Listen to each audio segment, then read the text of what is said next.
दोस्तों textile business में सभी बिजनेस ओनर का और सभी एंटरप्राइज का एक सपना रहता है कि उनको काफी अच्छा और बड़ा ऑर्डर मिले और काफी वॉल्यूम के साथ वो लोग काम करें। लेकिन क्या हो अगर उस ऑर्डर का और उस काम का आपको पेमेंट ही ना मिले तो एक सपना एक बुरा सपना बन जाता है। तो किसी भी व्यापारी के साथ काम करने से पहले, उसको क्रेडिट देने से पहले, उसको उधारी देने से पहले ऐसे क्या क्या चेकलिस्ट है, क्या पैरामीटर है जो हमको चेक करने चाहिए ताकि हमारा इन्वेस्टमेंट सेफ रहे। इस वीडियो में हम उसी सारे पैरामीटर और चेकलिस्ट की बात करेंगे और उसके बाद हम लोग डिसाइड करेंगे उस व्यापारी के साथ काम करना चाहिए कि नहीं करना चाहिए। टेक्सटाइल बिजनेस में दोस्तों अगर आप मैन्युफैक्चरर है, जॉब वर्कर है, आपकी कोई भी शॉप है, तो किसी भी क्लाइंट के साथ आप डायरेक्ट काम मत कीजिए। रेप्यूटेड ब्रोकर या रेप्यूटेड ब्रोकर एजेंसी के थ्रू किसी भी क्लाइंट के साथ काम कीजिए। अपने पेमेंट टर्म्स और कंडीशन ब्रोकर के थ्रू अपने क्लाइंट के साथ शेयर कर दीजिए। ब्रोकर के पास से अपने क्लाइंट के फाइनेंशियल हेल्थ के बारे में अच्छे से जान लीजिए। अगर कोई व्यापारी ब्रोकर हटा के डायरेक्ट काम करने का बोल रहा है तो उसे as a red flag consider कीजिए। आप किसी ब्रोकर के साथ पहली बार काम कर रहे हैं तो ब्रोकर के बारे में भी जानना बहुत ज़रूरी है।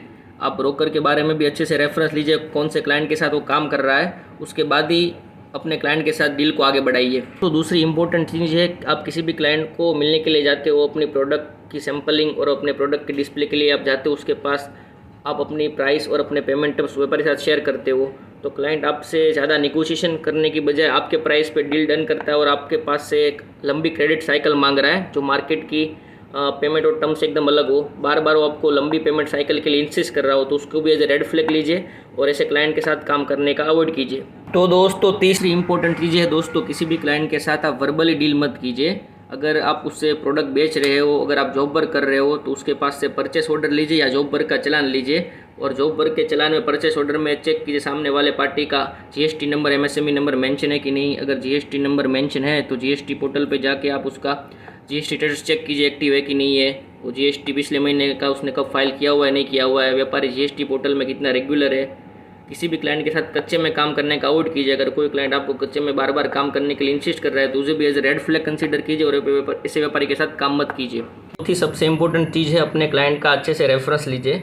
तो सवाल ये उठता है कि आप अपने क्लाइंट का रेफरेंस कहाँ से और कैसे लेंगे। तो उसके लिए सबसे पहले आप अपने क्लाइंट को बेझिझक बिना किसी शर्म से उसके सप्लायर की डिटेल लीजिए, वो कहाँ पे किसके पास काम करवा रहा है। 2-3 लोगों से आप बात कीजिए कि सामने वाले की पेमेंट साइकिल कैसी है, सामने वाले का नेचर कैसा है, उसके बाद ही आप आगे बढ़े।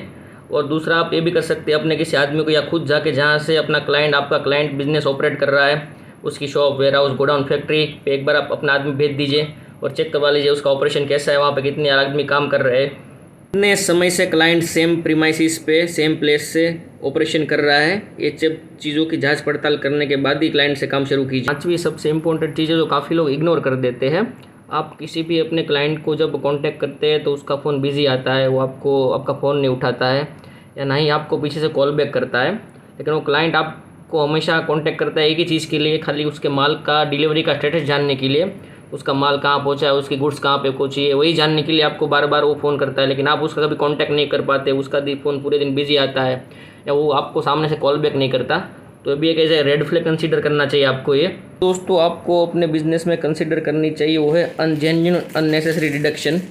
दोस्तों टेक्सटाइल बिजनेस में कोई भी प्रोडक्ट होती है वो बहुत अलग अलग फेजेस से गुजरती है। रो से फिनिश प्रोडक्ट तक का सफ़र काफ़ी लंबा होता है और वो अलग अलग पार्ट से आपकी प्रोडक्ट तैयार होकर फिनिश होती है। तो स्वाभाविक है कि प्रोडक्ट में माइनर हल्के छोटे मोटे कुछ डिफेक्ट रह जाए कि जो इंडस्ट्री स्टैंडर्ड्स के हिसाब से चल सकते हैं, लेकिन व्यापारी उसको हथियार बना लेता है और अनजेन्युइन अननेसेसरी डिडक्शन हर बार पेमेंट में करता है, तो उसे भी आपको ऐसे रेड फ्लैग लेना चाहिए। दोस्तों अगर मेरा ये वीडियो आपको पसंद आए तो इस वीडियो को आप लाइक कर दीजिए और अपने बिजनेस ग्रुप में इस वीडियो को शेयर कर दीजिए और हमारे अकाउंट को अभी फॉलो कर लीजिए ताकि आपको टेक्सटाइल बिजनेस से जुड़े हुए और वीडियो का रेगुलर अपडेट मिलते रहे। बहुत बहुत धन्यवाद दोस्तों।